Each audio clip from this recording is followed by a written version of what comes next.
지난 일요일 날 누구시죠? 유탐사입니다. 예. 유탐사고요. 지난 일요일 날 삼청동 안가로 가시는 모습이 포착이 됐거든요. 거기 왜 다니신 겁니까? 삼청동 안가를 가시는 모습이 포착됐다고요? 네. 그건 제가 알지 못하는 상황이고 제가 확인하지도 못하는 상황입니다. 준비하려고 혹시 생각하고 계신 거 아니에요? 뭐라고요? 제2의 계엄을 준비하고 계신 게 아닌지. 그런 추측성 질문은 받지 않겠습니다. 그래서 언론 보도로는 지금 그 관저에 됐습니다. 왜 혼자 나십니까? 네, 말씀하세요 그러면. 오늘 탄핵 선고에 대해서 대통령님 따로 전하는 말씀 있으시죠? 따로 없으셨습니다. 다른 기자들 질문하잖아요. 8년 전에 이완규 법사처장께서 이제 저술한 걸 보면은 이제 기간 산정할 때 날로 해야 된다라고 좀 적어 놓으셨던데 거기에 대해서는 좀 어떻게 판단하시는 걸까요? 그러니까 법의 명문으로는 날로 돼 있지만 저도 검사 출신입니다.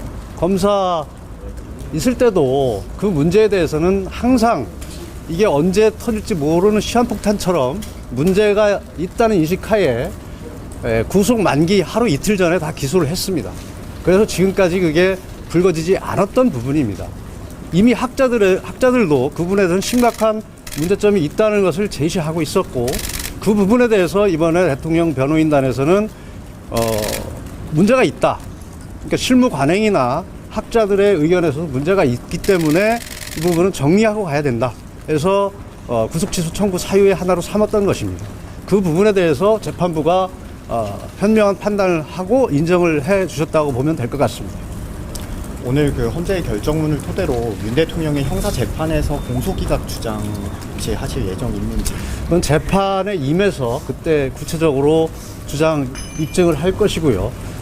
누차 얘기했지만 분명히 재판에서도 문제가 될 것입니다. 공수처의 수사권 존부 문제나 어떤 절차의 위법성 문제 여러 가지 문제점들이 재판에서 반드시 변출이 돼서 입증되고 또 판단이 이루어질 것으로 생각을 합니다. 그 검사 3인 탄핵 결정문 오늘 헌법재판소 결정문을 보면은 그 탄핵 소추 과정 자체는 적법했다는 취지로 좀 적어놨던데 그 부분은 어떻게 보셨을까요? 탄핵 소추 부분에 대해서 어떤 형식적 적법 요건을 갖췄는지 모르지만 그동안 탄핵 소추 재판 진행되는 과정에서 소추 사유가 불명확하다는 지적이 분명히 재판부에서도 있었고 일부는 기자회견장에 없었다는 것이 확인돼서 철회하는 이런 해프닝도 있었습니다. 그런 여러 가지 실질적인 측면을 놓고 보면 저것이 과연 정말 법에서 정한 헌법과 법률에서 정하는 탄핵 소추 본래의 취지에 맞는 탄핵 소추였느냐 하는 데서는 우리가 의문을 가질 수밖에 없습니다. 최근에 관련 기사들이 좀 있었는데 헌재 그 변론 재개에 대한 부분은 좀 정해진 부분이 있을까요? 그러니까 변론 재개 부분은 그렇습니다. 지금 상황은 헌법재판의 변론이 종결됐고 지금 선고기일을 기다리고 있는 중입니다. 그럼 변론을 재개할 것이냐 말 것이냐 하는 부분은 변론 종결할 당시까지의 주장된 내용들 이외에 새로운 사항 또 새로운 상황이라 하더라도 기존의 모든 것을 바꿀 수 있을 정도로 이 가치가 있느냐 중요한 의미가 있느냐 이런 부분들이 같이 검토되어야 됩니다. 또한 청구인 측이나 피청구인 측이나 그런 사유로 변론 재개를 신청한다 하더라도 또 재판부는 어떤 판단을 할 것인지에 대해서도 검토를 할 수밖에 없습니다. 따라서 변론 재개 문제에 대해서는 지금 말씀드린 여러 가지 증거 가치의 문제, 변론 재개가 어떤 의미가 있는지 재개를 신청했을 때 재판부는 또 어떤 태도를 취할 것인지를 종합적으로 검토해서 판단할 수밖에 없습니다. 지금 상황에서는 아직 변론 재개를 신청할 사항은 아니다 이렇게 판단을 하고 있습니다.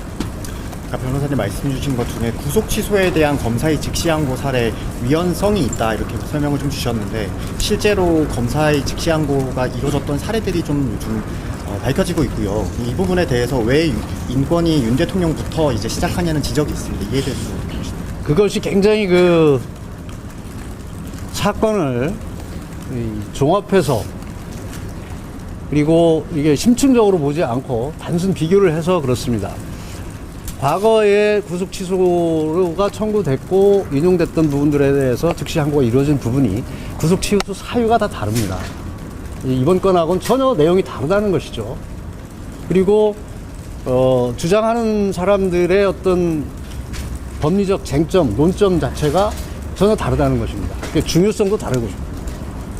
그리고 이번 사건에서는 구속 취소 사유로 구속기간 도구화라는 명백한 사유, 그 다음에 수사권 문제, 적법 절차의 문제 복합적으로 주장이 됐던 것이고, 이 부분은 왜 대통령부터 시작이라는 말들을 많이 하는데, 이것은 교묘한 어떤 대통령에 대한 특혜, 시비를 불러오려고 하는 나쁜 의도가 있다고 생각합니다. 대통령부터 시작한 것이 아니라 대통령의 변호인단들이 분명히 이 부분에서 문제가 있다고 생각을 해서 법리적 주장을 한 것이고, 그 법리적 주장이 재판부에서 받아들여진 것이지 대통령이기 때문에 주장이 됐고 대통령이기 때문에 받아들여진 것이 아닙니다.